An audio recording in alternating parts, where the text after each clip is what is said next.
ಸ್ನೇಹಿತರೆ, ನನ್ನ ಸುದ್ದಿ ಮಾಧ್ಯಮಕ್ಕೆ ಸ್ವಾಗತ.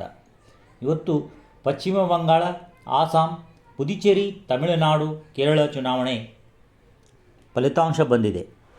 BJP ಪಶ್ಚಿಮ ಬಂಗಾಳ, ಆಸಾಂ, ಪುದುಚೇರಿ ಚುನಾವಣೆಯಲ್ಲಿ ಜಯಭೇರಿ ಹೊಡೆದಿದೆ. ಇಲ್ಲಿ ಸರ್ಕಾರ ರಚಿಸಲು ಮುಂದಾಗಿದೆ. ಸತತವಾಗಿ 15 ವರ್ಷ ಅಧಿಕಾರ ನಡೆಸಿದ ಮಮತಾ ಬ್ಯಾನರ್ಜಿಗೆ ಹಿನ್ನಡೆಯಾಗಿದೆ. ಪಶ್ಚಿಮ ಬಂಗಾಳದಲ್ಲಿ BJP 2016ರಲ್ಲಿ 3 ಸೀಟು, 2021ರಲ್ಲಿ 77 ಸೀಟು ತೆಗೆದುಕೊಂಡು 2026ರಲ್ಲಿ 194 ಸೀಟುಗಳನ್ನು ಪಡೆದು ಮಮತಾ ಸರ್ಕಾರವನ್ನು ಪತನ ಮಾಡಿದೆ. ಪಶ್ಚಿಮ ಬಂಗಾಳ ಮ್ಯಾಜಿಕ್ ನಂಬರ್ 48 ಆಗಿತ್ತು. ತನ್ನ ಪ್ರಬಲ ಶಕ್ತಿ ತೋರಿಸಿದೆ. ಶ್ರೀ ನರೇಂದ್ರ ಮೋದಿ ಹಾಗೂ ಶ್ರೀ ಅಮಿತ್ ಶಾ ಚಾಣಕ್ಯ ನೀತಿಗಳು ಕೆಲಸಕ್ಕೆ ಬಂದಿವೆ.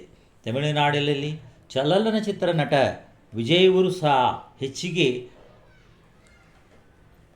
ಶಾಸಕರನ್ನು ಹೊಂದಿದ್ದಾರೆ ಮತ್ತು ಅವರೂ ಕೂಡ ಇನ್ನೊಂದು ಪಕ್ಷದೊಂದಿಗೆ ಜೊತೆಗೆ ಸರ್ಕಾರ ನಡೆಸಲು ಮುಂದಾಗಿದ್ದಾರೆ. ಸ್ವತಃ ಅಲ್ಲಿದ್ದ ಮುಖ್ಯಮಂತ್ರಿ ಸ್ಟಾಲಿನ್ ಸೋತಿದ್ದಾರೆ. ಪಶ್ಚಿಮ ಬಂಗಾಳನಲ್ಲಿ BJPಯು ಹಿಂದೂ ಓಟುಗಳನ್ನು ಪಡೆಯಲು ಯಶಸ್ವಿಯಾಗಿದೆ ಎಂದು ಹೇಳಬಹುದು. ಹಿಂದೂಗಳ ವಿರೋಧಿತನ, ಹಿಂದೂಗಳ ರಕ್ಷಣೆ ಮತ್ತು ಪ್ರತಿ ತಿಂಗಳು 3,000 ಸಹಾಯ ಮತ್ತು RG ಮೆಡಿಕಲ್ ಕಾಲೇಜಿನಲ್ಲಿ ಮಹಿಳೆಯರ ದೌರ್ಜನ್ಯ ಮತ್ತು ಪಶ್ಚಿಮ ಬಂಗಾಳದ ನುಸುಳುವಿಕೆ, ಮಹಿಳಾ ವಿರೋಧಿ ನೀತಿ, ಕೇಂದ್ರ ಸರ್ಕಾರದ ಯೋಜನೆಗಳನ್ನು ತಡೆಯಲು ಯತ್ನಿಸಿದ ಮಮತಾ ವಿಷಯಗಳನ್ನು ಮತದಾರರಿಗೆ ಮನದಟ್ಟು ಮಾಡಿದ್ದಾರೆ. ಸರ್ಕಾರಿ ನೌಕರರಿಗೆ 7ನೇ ವೇತನ ನೀಡಲು ಭರವಸೆ ಮತ್ತು ರೋಜ್ಗಾರ್ ನೀಡಲು ಭರವಸೆ, ಇವು ಎಲ್ಲ ಅಂಶಗಳು ಪಶ್ಚಿಮ ಬಂಗಾಳದ ಜನರಿಗೆ ಮತ ನೀಡಲು ಕಾರಣವಾಗಿದೆ ಎನ್ನಬಹುದು. ರಾಜವಂಶಿ, ಗೋರ್ಖಾ ಮತ್ತು ಮುಸ್ಲಿಂ ಮತಗಳು ಹೆಚ್ಚಾಗಿ ಬಿದ್ದಿವೆ. ಅಲ್ಲದೆ ಹಿಂದೂಗಳ ಮತಗಳು ಸಾಕಷ್ಟು ಪ್ರಮಾಣದಿಂದ ಮತಗಳನ್ನು BJPಗೆ ನೀಡಿರುವುದರಿಂದ ಪ್ರಚಂಡ ಬಹುಮತದಿಂದ BJP ಹೊರಹೊಮ್ಮಿದೆ.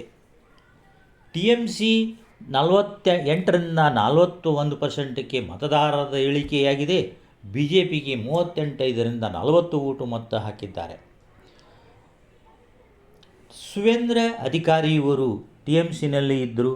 ಅವರು BJPಗೆ ಸೇರ್ಪಡೆಯಾಗಿದ್ದಾರೆ. ಅವರ ಲಾಭವನ್ನು ಪಡೆದಿದ್ದಾರೆ. ಅಂತೂ ಇಂತೂ ಮಮತಾರವರ 15 ವರ್ಷ ಅಧಿಕಾರ ಪತನವಾಗಿದೆ. ಈಗ BJP ಸರ್ಕಾರವನ್ನು ರಚಿಸಲು ಯತ್ನಿಸುತ್ತದೆ ಮತ್ತು ರಚಿಸುತ್ತದೆ. ನನ್ನ ವಿಡಿಯೋ ನಿಮಗೆ ಲೈಕ್ ಆಗಿದ್ದಲ್ಲಿ ಲೈಕ್ ಮಾಡಿರಿ, ಶೇರ್ ಮಾಡಿರಿ ಮತ್ತು ಸಬ್ಸ್ಕ್ರೈಬ್ ಮಾಡಿ.